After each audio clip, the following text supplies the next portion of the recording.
nervous ticks all over the place. I'm back. It was actually my coworker from next door that was coming in. She scared me because I thought I was here alone.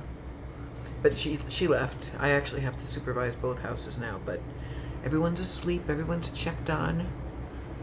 I fixed my earring before and I put on different readers. So, what was I talking about?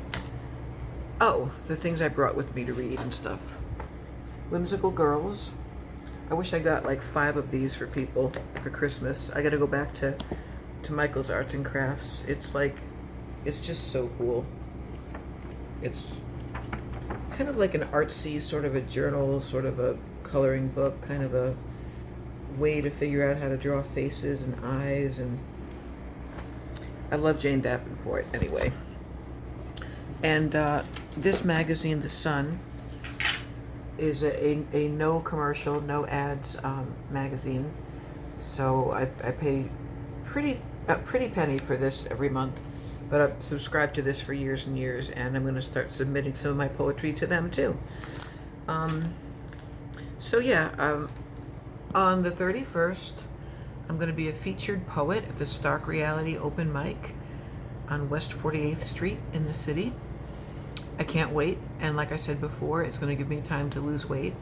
I've probably said a million times in my life that I have a certain amount of time to crash diet for something, whether it's an event, a wedding, a whatever, and I think the only time it's ever succeeded was when I got married the first time in 1988, and I dropped like 30 pounds before my wedding or something, and then when I met my second husband, I lost a lot of weight. I lost like 40 pounds trying to impress him, whatever.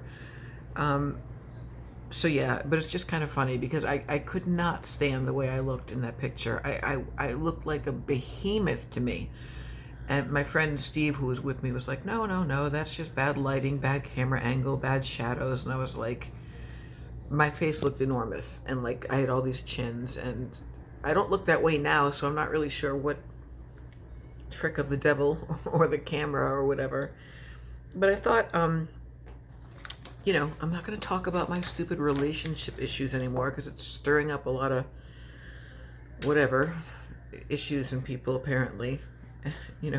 I will say though that I am extremely familiar with narcissistic personality disorder, and I've been well acquainted with it in my life, and that's not what's going on here. We've got someone who's afraid to commit. We've got someone unsure of his sexuality. Perhaps, we've got someone who just came out of a bad relationship, but he's not a narc. Anyway, I'm going to read for you a poem I wrote called The Carousel.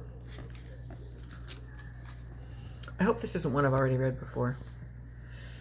It is time now to make that last dizzying descent, to disembark from the roller coaster and the nauseating tilt-a-whirl of confusion, chaos, and turmoil. It is time now to stagger out of the fun house, for it isn't fun to see yourself through the warped lens, the fragments and dissociated mirrors of your mind's eye.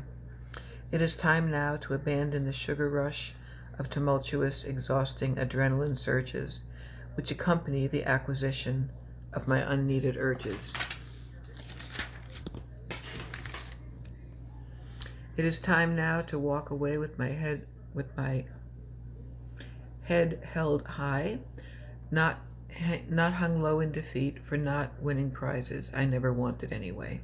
It is time now instead, at long last, to distance myself from the cacophony and towards the calliope welcome of the lovely carousel, where I can hold on or let go with no fear of falling to what's below and feel the wind in my hair as the lights flicker and dance across my face, because tears dry so well, so fully, in the gentle centrifugal motion of these pretty painted ponies spinning softly in unison, at times up and down, at times just standing.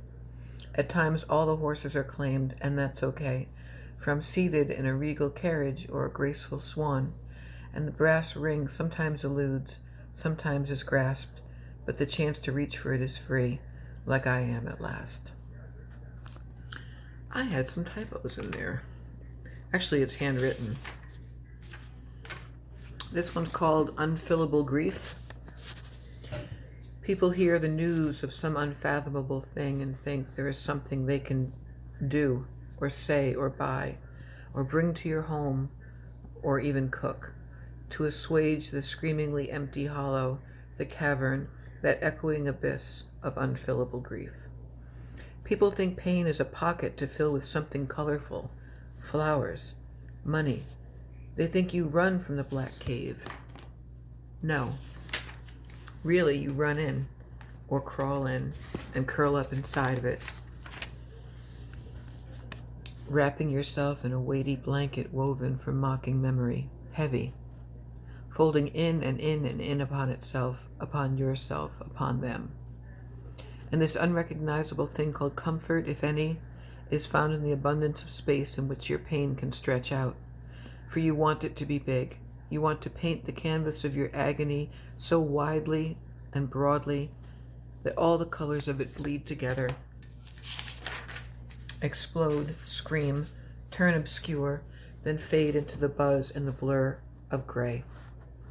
As your frayed nerve endings cauterize, neutralize, and they consume you, these huge non-colors, until from the enormity of the universe swallowing you, you turn pinprick tiny, taking all those memories with you forever, timeless, a dying star burning and plummeting, so beautifully sad, in the vastness of your own night sky.